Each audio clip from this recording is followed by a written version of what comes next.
Il n'y a personne qui soit comme Jésus. Il n'y a personne qui soit comme Jésus. Il n'y a vraiment personne comme lui. Bonjour tout le monde. Comment un jeune homme rendra-t-il pure sa voix? C'est la question qui nous est posée dans le psaume 119 au verset 9. Alors moi c'est Maman Edith, j'espère que vous allez bien. Et de mon côté ça va très bien par la grâce de Dieu.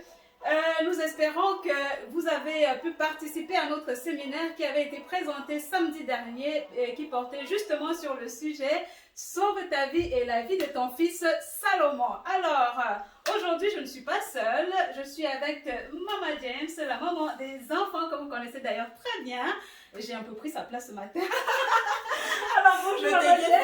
Bonjour Maman Edith, ça me fait plaisir. Ok, alors, est-ce Maman que Edith s'est mise debout pour vous accueillir. Oui, justement, je suis là pour vous Position accueillir. très spéciale. Hein?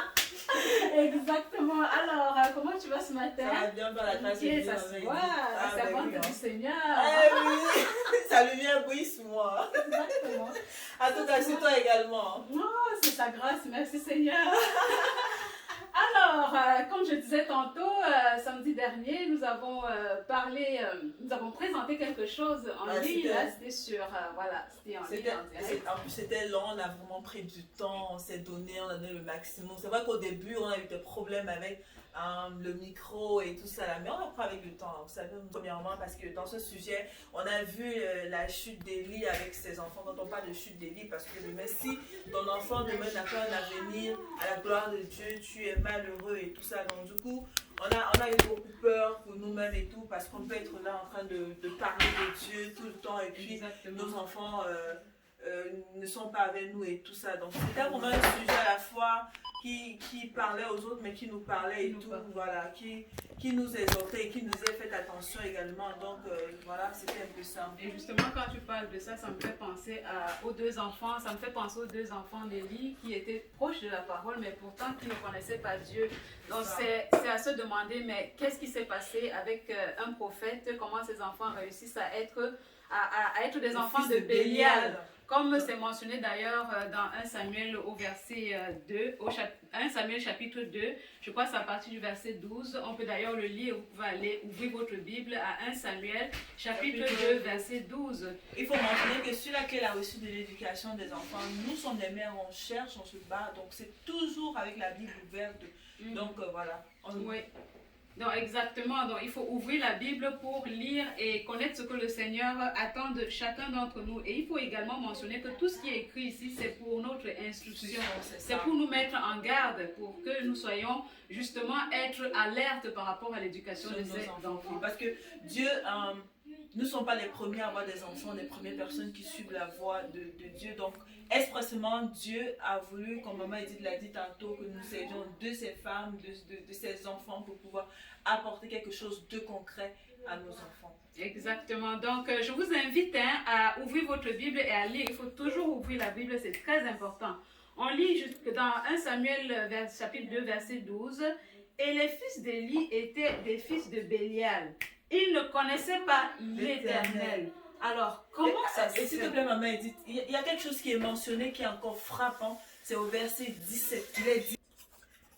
Alors, comme il est dit au verset 17, comme je disais tantôt, il a dit « Et le péché de ces deux jeunes hommes fut très mauvais devant l'Éternel, car les hommes méprisaient l'offrande de l'Éternel. » Donc, c'est assez grave au niveau où ils méprisent l'offrande, bien sûr, de cette offrande qui nous parle de Christ, qui s'est offert en sacrifice. Donc, ils méprisaient la personne de Christ. Alors qu'ils étaient dans la maison de l'Éternel, c'est quelque chose qui nous a vraiment, vraiment parlé fort. Oui, c'est exactement. Ça nous parle fort. Pourquoi? Parce que justement, on voit Élie, c'était un homme de Dieu. Et on se demande comment Élie peut être un homme de Dieu et ses enfants ne connaissent pas le Seigneur. Et ça peut aussi nous arriver à nous tous ici. Ce n'est pas seulement les enfants d'Élie, comme on l'a dit tantôt. Ce sont des expériences qui nous servent de leçons. Alors, ça nous a amené à nous questionner aussi. On peut être en train de parler de la parole de Dieu et nos enfants ne connaissent pas le Seigneur. Alors, comment est-ce qu'on peut donc amener ces enfants à connaître le Seigneur, Maman James? C'est quelque chose de très important. Tu sais, parfois, quand on est enfant de Dieu, on se dit, on prie pour les enfants. Et on se dit que nos enfants, automatiquement, c'est un acquis. Parfois, quand on regarde les autres enfants qui sont dans la foi, qui ont chuté, on se dit que c'est une affaire des autres. D'ailleurs, lorsqu'on parle d'éducation spirituelle, beaucoup de mamans ne se gênent pas parce qu'elles pensent saisir la chose et connaître et tout. Mais lorsqu'on voit, on voit ce qui se passe avec Élie, on a peur et tout, on comprend que voilà, ce n'est pas quelque chose, ce n'est pas un acquis, mais c'est aussi la grâce de Dieu. Et on veut aussi savoir ce qui s'est passé avec Samuel. Pourquoi est-ce que Samuel, dans cette maison, est sorti comme il est sorti? Qu'est-ce qui s'est passé et tout. Donc, on sait vraiment pas le comportement des enfants d'Élie. Mais on a également vu, hein, pour ceux qui ont participé au séminaire, on avait vu lors du séminaire que c'était un travail qui avait commencé avec la maman d'Élie, avec la maman de Samuel, autant pour moi. Donc, on a vu que la maman de Samuel on avait beaucoup insisté sur l'obéissance, ok? Parce que c'est par là que ça doit commencer, l'obéissance. On a vu que c'était une maman qui disciplinait son enfant et qui certainement avait commencé ce travail dès le bas âge. Et avant même d'envoyer l'enfant dans le temple de Dieu, l'enfant avait déjà cette base-là, cette obéissance, il était déjà familier à la parole de Dieu. Et Élie pouvait donc continuer ce travail que Anne, la maman de Samuel, avait commencé. Donc, ceci nous montre encore notre responsabilité auprès des enfants. Donc, il est vraiment important de commencer à nourrir les enfants dès le bas âge. Il est même conseillé de parler de la parole pendant que l'enfant est même dans le ventre. Parce que c'est un lien. On parle parce qu'on voit souvent généralement les mamans qui chantent, par exemple. Pendant que le bébé est dans le ventre, on touche le bébé, on touche le ventre et on se met à chanter. Pourquoi ne pas chanter des cantiques? Pourquoi ne pas lire la parole à l'enfant pendant pour familiariser déjà l'enfant avec les choses qui concernent le Seigneur? C'est vu avec Manoah dans Juge. Et il faut dire qu'on a aussi vu au séminaire comment est-ce que la relation de la mère avec Dieu pouvait jouer sur son enfant. C'était d'abord, premièrement, comme tout le monde le sait, une femme de prière, mais c'est également une femme qui maîtrisait la loi de Dieu, la parole de Dieu. Parce qu'on a vu tantôt que quand il fallait offrir le sacrifice que Dieu demandait pour chaque premier garçon, il fallait offrir un sacrifice pour chaque garçon qui ouvre la matrice. Elle n'est pas allée avec son mari, elle a dit j'attendrai que l'enfant soit sevré. Je pense qu'il est mieux de lire parce que notre inquiétude sur laquelle il a réussi, c'est de parler de nous-mêmes. Nous aimons à ouvrir la parole et laisser Dieu parler à travers sa parole. Donc, suivez-nous, s'il vous plaît. Donc, on peut lire dans 1 Samuel au chapitre 1, verset 22. Merci, ma soeur. Donc, pour commencer, pour le contexte, on peut lire à partir du verset 21. Et il a dit, et Elkana, son mari, monta avec toute sa maison pour sacrifier à l'Éternel le sacrifice annuel de son vœu. Mais Anne ne monta pas, car elle dit à son mari, j'attendrai jusqu'à ce que l'enfant soit sevré. Alors je le mènerai afin qu'il paraisse devant l'Éternel et qu'il habite là pour toujours. Exactement. Et on voit d'ailleurs... Au verset 24, on voit ce qu'elle a apporté, il a dit, et sitôt qu'elle l'eut sevré, elle amena avec elle, avec 3 jeunes taureaux et un épha de farine et une outre de vin, et elle le mena à la maison de l'Éternel à Silo. Et l'enfant était très jeune. Donc on voit Anne qui sait quoi apporter comme sacrifice. C'est une femme qui est aussi appliquée dans les Écritures, et son désir, c'est que son enfant puisse connaître ces Écritures et puisse servir Dieu. Et elle peut dire à toujours, il sera placé là devant Dieu à toujours. Elle désire que son enfant ait une proximité élevée. Parce que quand on parle du tabernacle, où il y avait le tabernacle, c'est Dieu avec nous, c'était l'endroit le plus proche qu'il pouvait, qu'on pouvait avoir avec Dieu. Et c'est là où elle amène son fils et tout. Donc, Exactement. elle avait une pensée très élevée. Elle pensait à l'avenir de son enfant, puisque, en fait, comme on a fait le rapprochement avec Bathsheba qui était interpellée sur l'avenir de son enfant. Elle a pensé, déjà elle a pensé avant que l'enfant ne soit né, elle était déjà devant Dieu pour cet enfant. Et une fois qu'elle a eu cet enfant, on voit que sa pensée va très loin. Elle est même dans la pensée de Dieu pour son enfant. Exactement. Et on peut justement voir que ce qui comptait pour elle, ce n'était pas juste le salut de l'enfant, mais elle voulait que l'enfant ait justement cette relation personnelle, que l'enfant soit au service du Seigneur. Et on voit, elle amène l'enfant, quand elle sèvre l'enfant, elle amène l'enfant dans le temple. Et dans ce temple, justement, on revient encore sur les enfants de Ophni et Phiné. Comment est-ce que l'enfant dans ce temple réussit à grandir? Parce que lors du séminaire, on a vu que malgré cette proximité, malgré qu'il était dans la maison avec Ophni, avec ses deux enfants, ses deux fils d'Élie, il a continué à grandir devant le Seigneur. Qu'est-ce qui peut être justement cette clé pour continuer à grandir dans un tel contexte?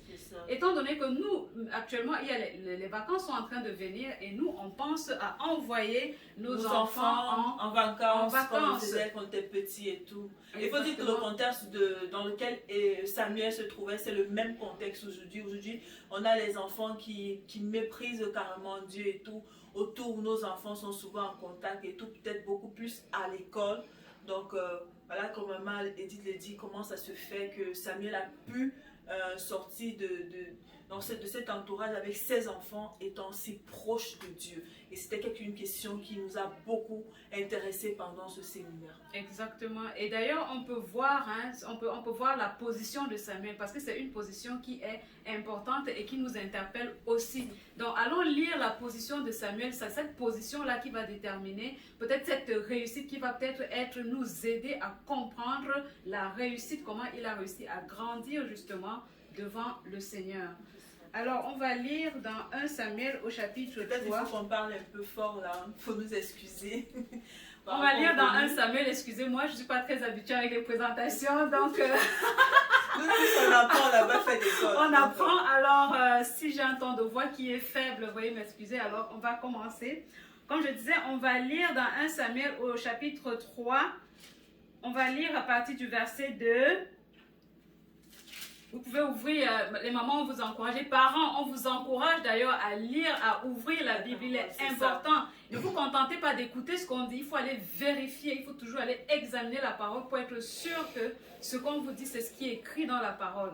Alors, on vous invite à ouvrir la parole, la Bible à 1 Samuel 3. On va lire à partir du verset 2. Il est écrit, et il arriva en ce temps-là qu'Élie était couché en son lieu. Or, ses yeux commençaient à être troubles. Il ne pouvait voir. Oui. Et là, ça nous parle ça nous parle ici de l'état spirituel d'Élie. Ça veut dire que même Élie lui-même, il n'était pas dans un très bon état spirituel. Et la lampe de Dieu, la suite nous dit quoi? Le verset 2. Et la lampe de Dieu n'était pas encore éteinte. Et Samuel était couché dans le temple de l'Éternel où était l'arche de Dieu. Et l'Éternel appela Samuel. On peut voir la position. Quelle est la position? L'Éternel appelle Samuel dans quelle position? C'est ça qu'il faut étudier. On voit Samuel qui est couché. On voit la lampe de Dieu qui n'était pas encore éteinte. Et on a vu lors du séminaire que la lampe fait référence à la parole de Dieu. On peut voir que Samuel était là auprès de la parole. Il était couché auprès de la parole. Mais est-ce que... Il se levait et cette lampe était toujours là. Donc à son réveil, à son coucher, il avait cette parole qui était toujours à côté de lui. Exactement. C'est passionnant.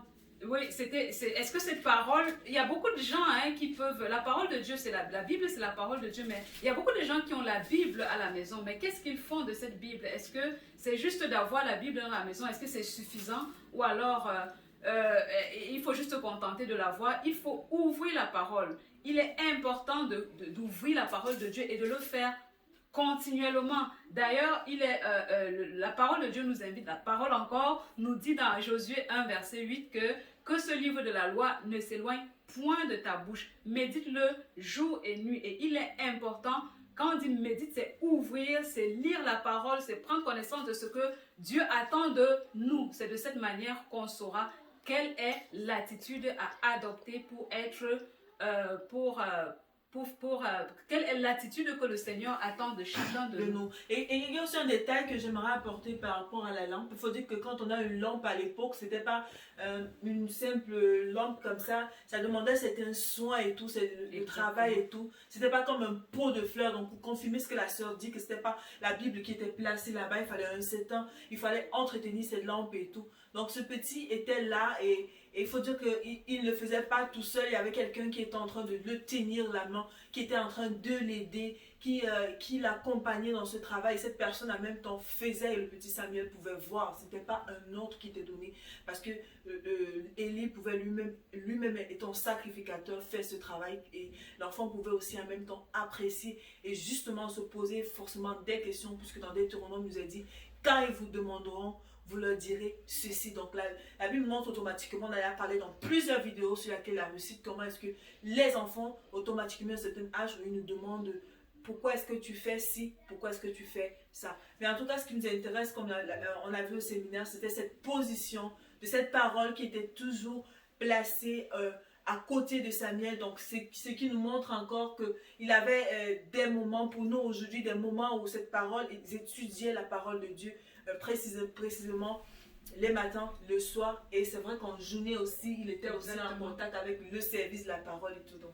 Exactement. Donc, et comme on l'a dit, l'enfant n'était pas laissé à lui-même. L'enfant était encadré. L'enfant était encadré par le prophète Élie. Et ceci nous montre encore que bien, c'est vrai, il faut que l'enfant soit à la portée, que la parole soit à la portée de l'enfant, mais l'enfant a besoin également d'être encadré. Peut-être qu'il peut lire quelque chose et il a besoin qu'on le situe par rapport à ce qu'il a lu. Oui, exactement. Et on s'est posé la question sur, comme on l'a dit tantôt, les vacances sont en train de s'approcher. Il faut qu'en tant que mère, on se soucie du climat dans lequel nos enfants iront en vacances. Est-ce que c'est dans ce climat qui va les aider à s'épanouir spirituellement, à les aider? Est-ce que où ils vont, ils seront capables d'écouter la parole de Dieu? Est-ce s'ils ont besoin de comprendre cette parole, est-ce qu'il y a quelqu'un qui sera là pour leur diriger? C'était le souci aussi qu'on voulait apporter aujourd'hui. Ok, et ça doit nous interpeller tous à nous les mamans. Donc, envoyons nos enfants en vacances, oui, mais posons-nous la question, est-ce que nos enfants vont grandir dans un environnement propice à leur croissance spirituelle? Donc, merci beaucoup les mamans d'avoir été avec nous aujourd'hui. Nous espérons que vous avez pu retenir quelque chose et bonne journée. Bonne journée, bye bye.